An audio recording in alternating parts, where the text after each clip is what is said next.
Apple's Mac Mini has been around now for the best part of 15 years in one form or another. And what makes it attractive now is the same thing that made it attractive back when the PowerPC G4 version first shipped. It's small, it's powerful, and it's much more affordable than an iMac. And while it looks identical to the previous version, the new one has a totally new brain inside. I'm Cam Bunton from Pocket-lint, and this is our review of the Apple Mac Mini M1 edition. If you do like this video, please give it a thumbs up, subscribe to our channel, and hit that little bell to make sure you don't miss any new ones that we upload. Like the M1 updated MacBook Air and MacBook Pro, nothing has changed for the Mac Mini from a visual perspective.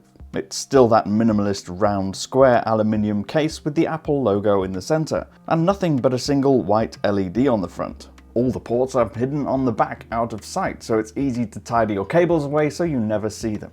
Size-wise, it's maybe not as mini as it could be though. Watch enough teardown videos and you'll see how much space there is inside the new M1 powered Mac Mini. That's because the M1 hardware and all that entails fits into a much smaller space than all the previous components. I'd be surprised if the next generation, if there is one, isn't much smaller. Still, compare it to a Tower PC or any other Mac desktop computer and it still takes up a lot less space than most. And despite being quite old now, there's still something quite attractive about a sleek metal box sitting on your desk with no seams, joins or screws visible. That minimalism also applies to the port selection on the back, but there's still a much wider support here than on either of the M1 MacBooks.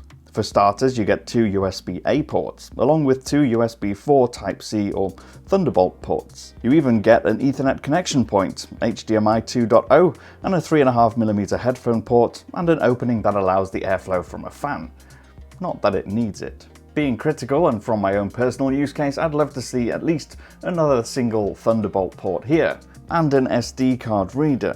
There certainly seems like there's adequate space for a card reader at the very least. Can't really fathom why there wasn't one on a machine that's otherwise primed and ready for creators. It's not unusable with this number of ports, but given that I prefer to use a USB-C monitor and have a Thunderbolt dock, it meant that I couldn't use a Thunderbolt external drive at the same time as both of those. Not without losing some of the benefits that I get from using the USB-C port on the monitor. Now, of course, you can use the HDMI 2.0 port for a monitor and it will support 4K up to 60Hz. And if you want to use two monitors, you can use the HDMI port and one of the Thunderbolt ports. Now, a lot has been said about Apple's M1 processor. Following years of partnership with Intel, Apple used the expertise it's built following years of putting powerful ARM-based chipsets in smartphones and iPads and applied that to a custom processor for proper computers. Thankfully, in my case, being the primary video producer here at Pocket-lint, everything has gone swimmingly so far. All the apps I regularly use for editing photos and video are already optimized for the M1 processor and the experience was genuinely dreamy. And for the most part, for reference, those apps are Final Cut Pro and Affinity Photo. It took me by complete surprise how quickly Affinity opened images. Where my older Core i5 powered MacBook would take a second or two to open large image files, the M1 Mac Mini was virtually instant. Likewise, when zooming out and in of those images using trackpad gestures, it was instant and smooth. That made the process of editing photos so much quicker and easier. It was a similar feeling editing 4K video in Final Cut Pro. Skimming through the timelines of 4K projects was smooth and rarely if ever resulted in any noticeable frame drop.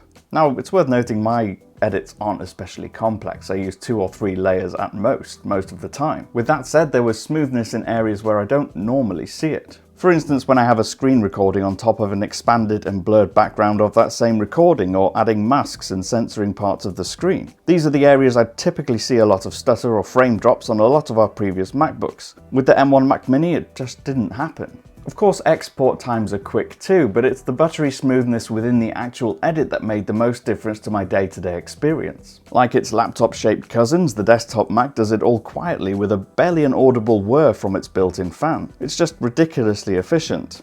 It didn't seem to matter what I was doing with it, I could never hear the fan, even when exporting a video. That normally would be enough to send an Intel Max fan spinning furiously. It's worth noting at this point that the unit that I ordered was with 16GB of RAM and a 1TB solid-state storage drive, so there's lots of memory here to play with. Of course, that means this is a pricier configuration than the box standard model, and it takes longer to ship as well. For those apps that aren't yet M1 optimized, there's Rosetta, but the list of programs and apps that needs it is growing smaller. Both Zoom and Chrome have M1 optimized versions now, and Microsoft Edge is close. Adobe Adobe Photoshop and Lightroom are both ready, so is Microsoft Office. And on the video editor front, both Premiere Pro and DaVinci Resolve have beta versions available, which means official launch can't be that far away. Now, the Mac Mini has long been about being a versatile tool that works for most people, and given how fast and efficient it is, this is also a great tool for digital creatives. Whether you edit lots of photo or video, or just need something at home that works for you, provided you use the optimized apps, of course. It's the lowest priced Mac available, and yet its performance with optimized apps blows away some of the supposedly more powerful Intel-powered versions. Even using similar programs on my Windows PC with a powerful GPU inside it was no match for the M1 Mac Mini. Bang for buck, it's simply stunning. I've been Cam, I'm at Cam Bunton on social media. Let me know your thoughts on the M1 powered Mac Mini below. If you did like this video, please hit that thumbs up, subscribe to see more of our videos, and I'll see you again in the next one.